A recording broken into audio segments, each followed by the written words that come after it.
Boa noite a todos. Vamos neste momento, elevando o nosso pensamento até o nosso Mestre Jesus e vamos agradecendo por mais esse dia, por mais este momento e vamos pedindo licença para entrar em sintonia com a espiritualidade superior que dirige esta casa e vamos pedindo a sua proteção e o seu amparo para o Evangelho desta noite. E que assim seja, graças a Deus.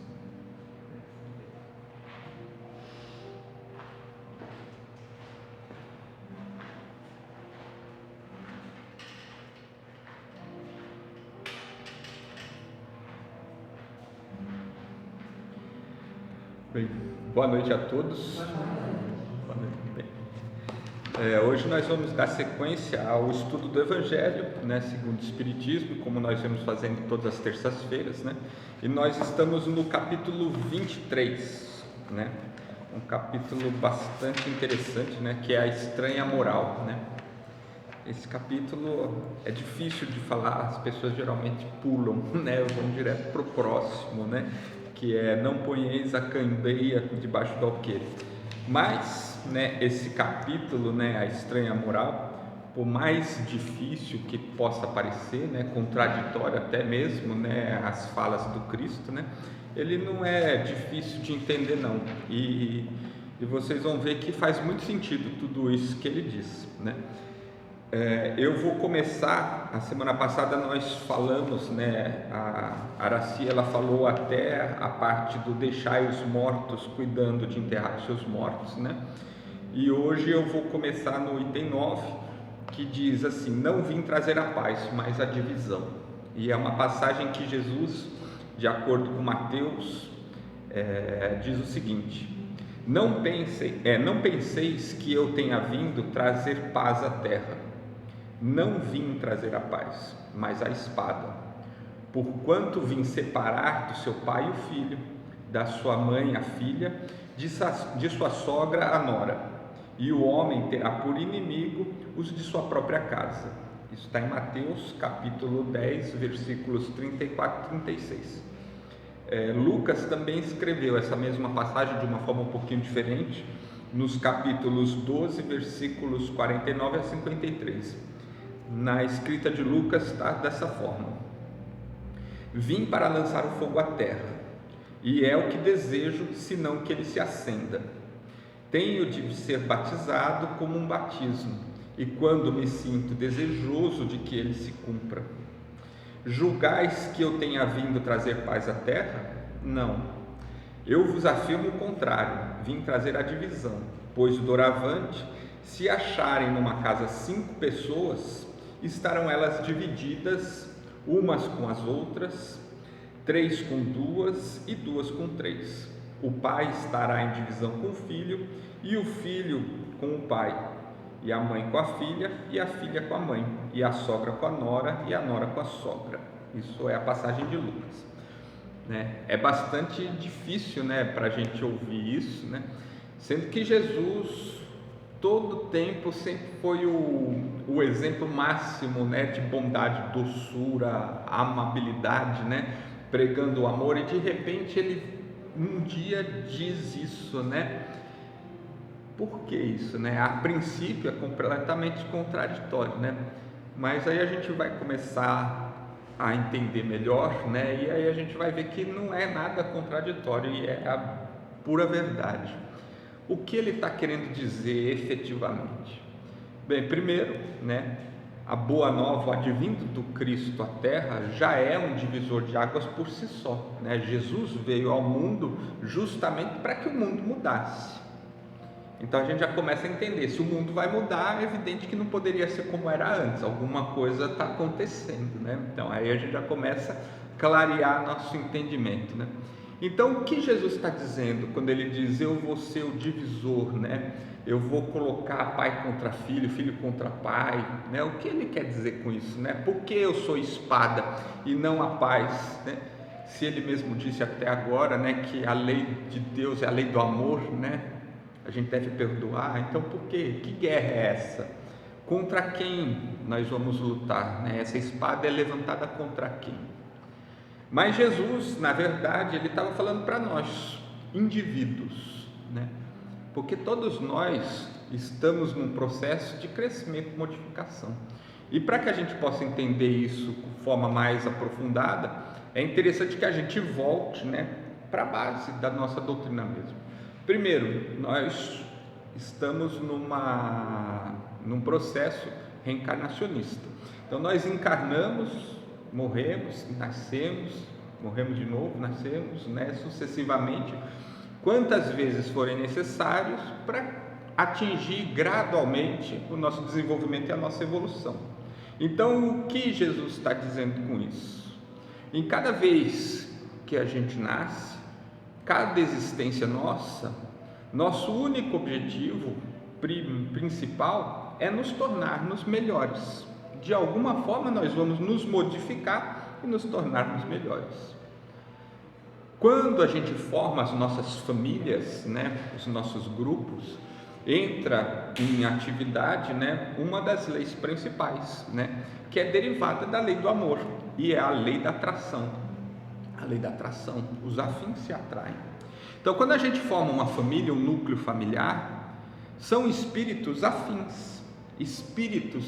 afins no sentido de que todos, no fundo, desejam as mesmas coisas.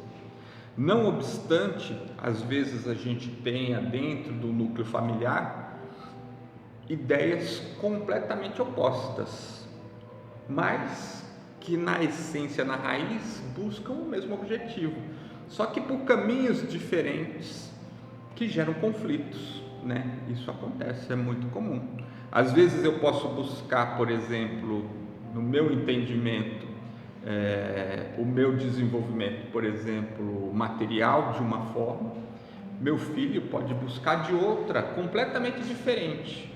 E nós não nos entendermos porque seguimos caminhos diferentes, mas os nossos objetivos eram o mesmo.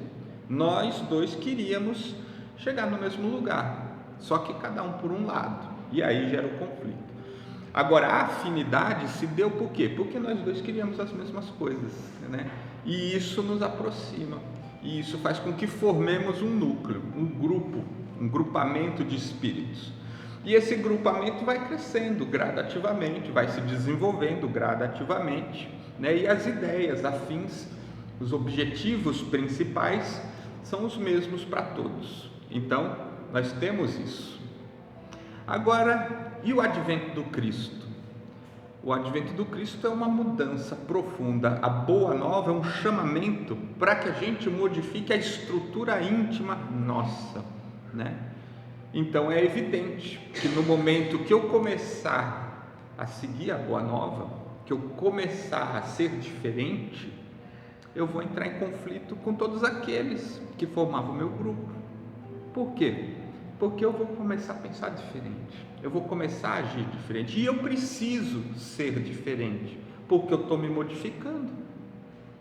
Até ontem eu era uma coisa, conheci Cristo, é evidente que houve uma mudança, eu não sou mais aquele de ontem, e essa mudança vai repercutir no meu meio. Nós temos um hábito, né, que é enraizado nas nossas mentes, né, e todos nós fazemos, né, que é buscar manter as coisas como estão, né?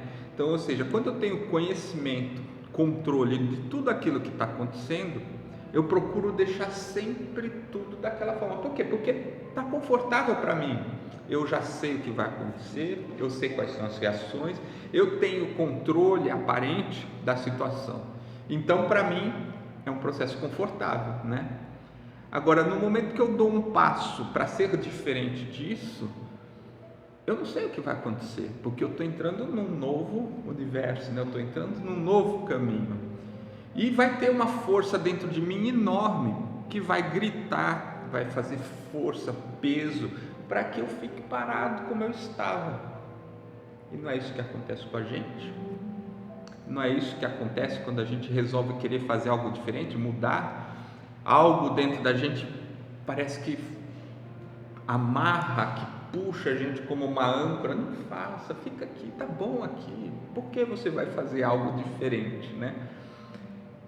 E é isso que Jesus está dizendo, essa é a luta. Então, ou seja, quando ele diz, eu vim trazer a espada, eu sou a espada, né? Eu sou esse conflito, ele não está falando que o pai vai brigar com o filho por causa dele, não é isso. Nós, internamente, vamos brigar com nós mesmos, internamente. Porque a gente não pode mudar ninguém, a gente não pode interferir no outro, a gente pode, claro, ajudar, aconselhar, né? Estar do lado, fazer o possível, mas modificação, a mudança só vai acontecer se ele quiser mudar. Então a gente só pode mudar nós mesmos, e o Cristo sabe disso. Agora, o que nos impede de mudar? A nossa vontade, né, de nos mantermos como estamos, porque hoje eu sei como eu sou, eu me conheço, eu sei os meus limites, mas eu preciso mudar, né? Eu preciso continuar crescendo, eu preciso ser diferente. Então, o processo da Boa Nova, o ensinamento do Cristo, quando ele modifica toda a estrutura, né, das leis, transformando tudo isso na visão do amor, da fraternidade, da caridade, né? Ele está fazendo uma mudança radical no nosso íntimo. E quem é que de fato consegue, né, modificar-se a ponto de segui-lo como ele era, né? É muito difícil, porque a gente tem uma luta imensa, dificílima conosco, e é essa luta que ele está nos apresentando nesse momento, é esta espada que a gente vai ter que empunhar, né? E que a gente vai ter que realmente enfrentar. Não tem como a gente crescer sem enfrentar este bom combate, que é o combate conosco, e sem vencê-lo. Nós não vamos ser diferentes e melhores se nós não o fizermos e não vencê-lo. Então é uma luta que difícil, triste, mas todos nós temos que fazê-la, cada um ao seu momento, cada um ao seu tempo. Não é uma luta que a gente vai definir numa existência só, né? São várias, né? Cada vez um pouquinho mais, né? A gente avança um pouquinho, a gente consegue eliminar aí uma aresta, uma aqui, outra ali, a gente vai pulindo, né, o nosso espírito para nos tornarmos de fato elevados, para nos tornarmos de fato dignos, né, do Cristo, né? E esse processo todo, ele não é fácil, ele é doloroso, porque ele é uma luta interna. Quando a gente pode ver isso assim na nossa existência de uma forma bastante simples, né? Por exemplo, quando a gente é adolescente, nós temos um núcleo, um grupo de amigos que convivem com a gente, estudam com a gente, compartilham as mesmas ideias, nós rimos das mesmas coisas, né? É aquele negócio fraterno e unido. Naquele momento a gente acredita que aquilo vai durar para sempre, né? Aquela união vai durar para sempre. Só que aí o que acontece? O tempo vai passando, a gente vai amadurecendo, né? Ou seja, a gente vai começando os nossos combates, as nossas lutas íntimas, e a gente vai se modificando. E hoje, olhando para trás, aquela piadinha que a gente ria lá atrás, hoje já não tem a mesma graça, já não preenche. E às vezes você reencontra, claro que o sentimento do carinho existe, né? Mas já não tem mais aquela sintonia que existia antes. Por quê? Porque todo mundo mudou, né? E conforme a gente vai mudando, a afinidade, aquela lei que é derivada da lei de atração e a lei do amor, né, vai fazendo com que a gente vá encontrando outras pessoas, a gente vai se apegando a outras coisas, a gente vai se modificando, né, e a gente vai mudando. Isso tudo é um processo que acontece naturalmente com todo mundo passa por isso. E isso é só uma forma da gente ver como é que funciona isso no nosso íntimo, quando a gente começa de fato uma reforma íntima, que é a análise de nós mesmos lá no nosso fundo, para buscar as nossas modificações. É uma luta igual, é uma luta intensa, e é um processo que não tem volta depois que ele começa. É um processo que ele vai gradativamente aprofundando mais.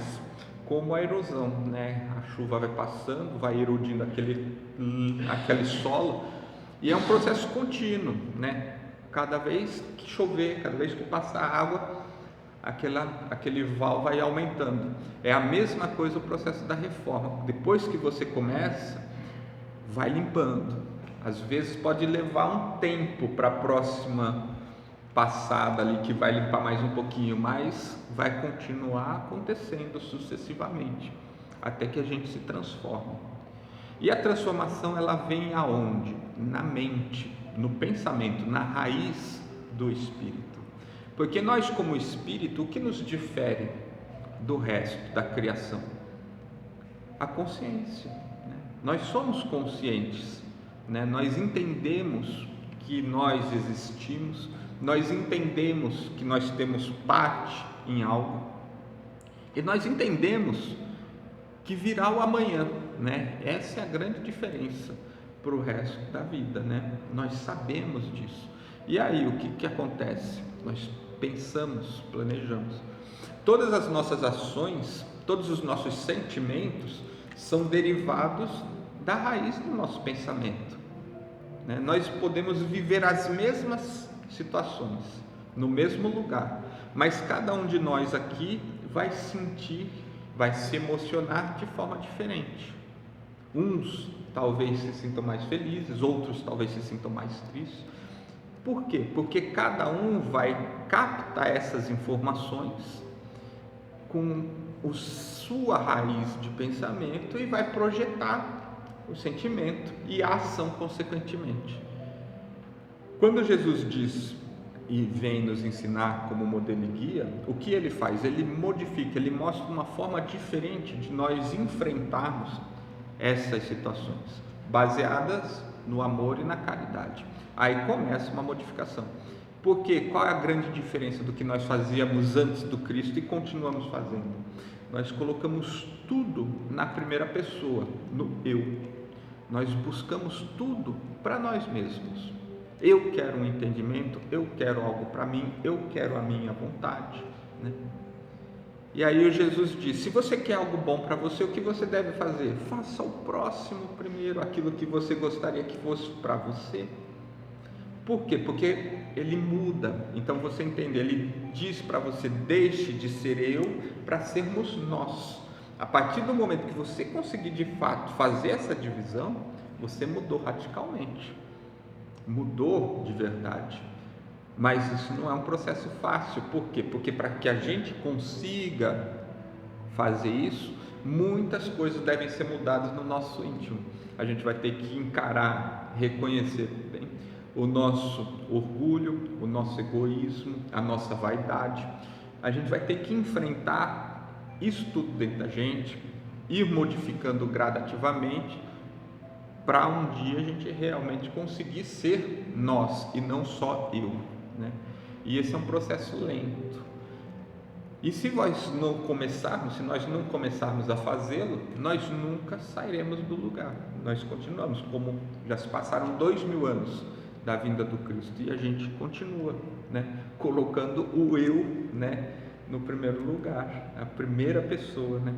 Até no verbo, né? É a primeira pessoa, o eu, né? Sempre em primeiro é o eu, até no português, né?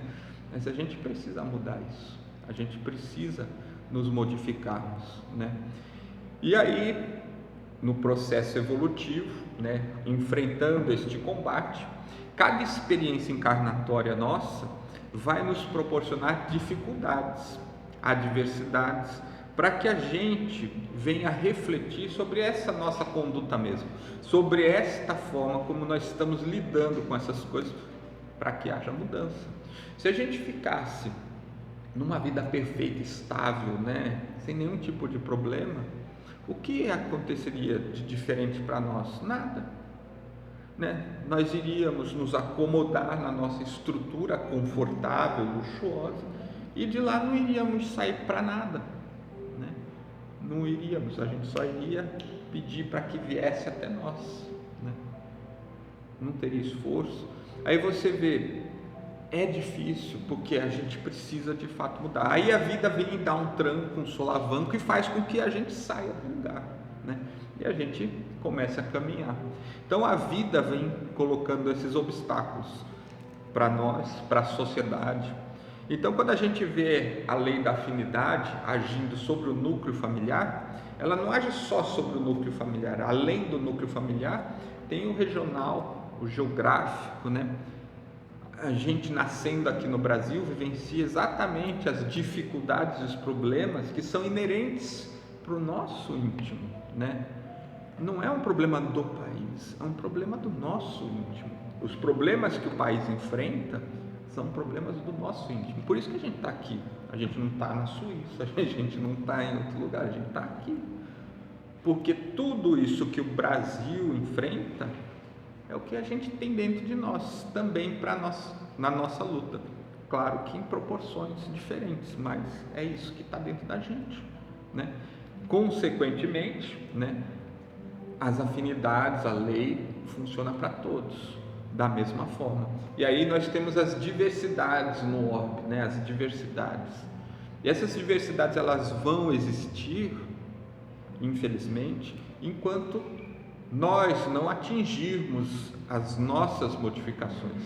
O que o Cristo veio fazer lá atrás, 2000 anos, foi justamente tirar o ser consciente daquele prisão que é o eu e transformar no coletivo, no nós, para que a gente mudasse nosso padrão de pensamento, nossas escolhas, nossas ações e os nossos sentimentos, porque todos eles até então estão pautados no meu eu, o que eu quero, né? Quantas famílias não projetam nos filhos aquilo que ela queria para ela, né? Você fala assim, eu queria, né, ter isto, eu queria ter aquilo, e a gente projeta isso para o filho, mas ele é totalmente diferente da gente, é outra mente, é outro espírito, né? Talvez o que ele quisesse fosse algo bem oposto ao que a gente projetou, mas a gente faz isso. Aí a gente se frustra, a gente se chateia, a gente cria uma série de problemas, né? Porque o meu eu não foi atendido, não foi acatado, né? Foi diferente. E as discussões, né, bobas que a gente se pega, né, e quando percebe está ali transtornado, com raiva, né, porque o outro pensa diferente de você e não aceita o seu ponto de vista, só isso, né? E por que a gente se desequilibra? Porque a gente ainda pensa no eu, a gente quer o eu nosso prevalecendo.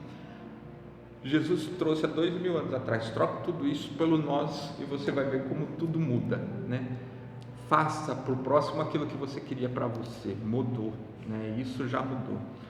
Agora, passou-se 2000 anos, né? E a gente continuou fazendo igual fazíamos há 2000 anos atrás, né? Mudaram as eras, mas o nosso comportamento continua. Aí o que acontece? Tudo tem prazo, né? Tudo tem uma razão, e o planeta precisa evoluir, nós precisamos mudar. Então é evidente que situações que provocam a reflexão vão ser mais intensas, e é o que a gente vivencia. A gente tem problemas físicos, a gente tem problemas aí, né, do vírus, sociais, nós temos atritos de todos os lados. Por quê? Porque o planeta todo está cobrando a nossa modificação, para que a gente saia dessa nossa zona de conforto, que estava tudo bem até ontem, né? E faça algo diferente, seja diferente, pense diferente e sinta diferente, haja diferente. A partir do momento que cada um de nós, começarmos a nossa parte, o mundo muda, né? Quando a gente fala que o planeta está entrando em um mundo de regeneração, para que ele entre no mundo de regeneração, nós é que devemos nos tornar espíritos em regeneração. E o que difere um espírito em regeneração de um espírito em provas e expiação? A vontade, né? Porque quando nós estamos em provas e expiações, a gente pede para que aconteçam essas dificuldades, né? A gente pede para que a gente esteja no meio, para que a gente se modifique. Quando a gente atinge a regeneração, a gente não está mais pedindo, a gente já reconheceu os nossos problemas e nós agora estamos fazendo força para ser diferente, é completamente diferente, né? Eu já não culpo, eu já não julgo, eu já não condeno, né? E tudo isso é um processo que a gente precisa mudar na nossa mente, na raiz do nosso pensamento. Enquanto a gente não fizer, a gente continua em provas e expiações, ou seja, eu vou continuar fazendo as coisas como eu fazia e a vida vai ficar colocando obstáculos na minha frente para que eu mude. E se eu não mudar, não, vão ter obstáculos de novo, de uma forma diferente. Entende? O processo é esse.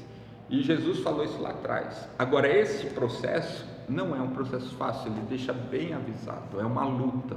Por quê? Porque a gente realmente tem que ter vontade, a gente tem que ter determinação e a gente tem que ter empenho da nossa parte para fazer isso conosco, porque é só nós que podemos fazer isso por nós mesmos, ninguém vai poder fazer, ninguém vai poder ajudar.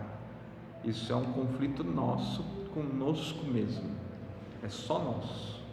E aí Jesus vem e traz o Evangelho para você usar como ferramenta, para você usar como modelo, para você usar como guia, para você usar como amparo, para que você entenda que é um processo natural, que é um processo que ele mesmo vivenciou em outras eras, em outros mundos, mas ele foi igual a nós.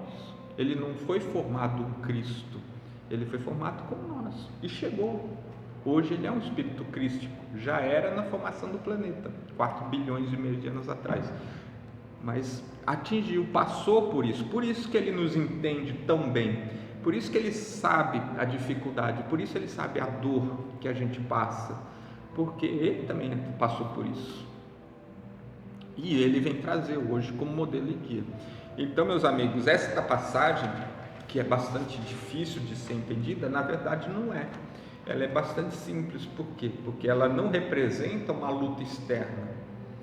Muita gente se enganou aqui, pegou em espadas de fato e foi lutar contra quem proferia outra fé, né? Nós fizemos isso na época das cruzadas, lutamos contra os mouros, matamos, né? Perseguimos, queimamos, condenamos, né? Em nome do Cristo, né? Porque nós estamos pegando a espada, né? Pensamento completamente equivocado, né?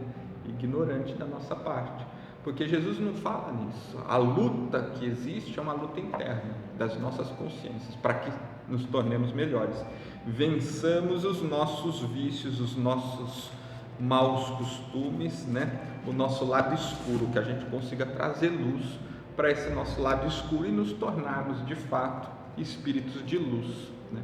Essa era a passagem da noite. Espero que eu tenha podido dividir com vocês de uma forma clara. E vamos aproveitando então o momento, fechando os nossos olhos, agradecendo ao nosso mentor, ao nosso Mestre Jesus, que Ele possa nos ajudar, nos amparar, nos guiar, nos conduzir nesse caminho de regeneração, que possamos de fato ter coragem para trazer todo este entendimento, toda essa prática teórica para as nossas vidas, no nosso dia a dia, que possamos sim, né, movimentar, sermos e agirmos de acordo com a Boa Nova, seguindo o exemplo do nosso Mestre Jesus e nos tornarmos de fato dignos no processo de regeneração que se avizinha aí em nossas frentes, que nós possamos deixar provas e expiações para trás e adentrar nesse novo mundo de regeneração. Muita paz a todos, muito obrigado.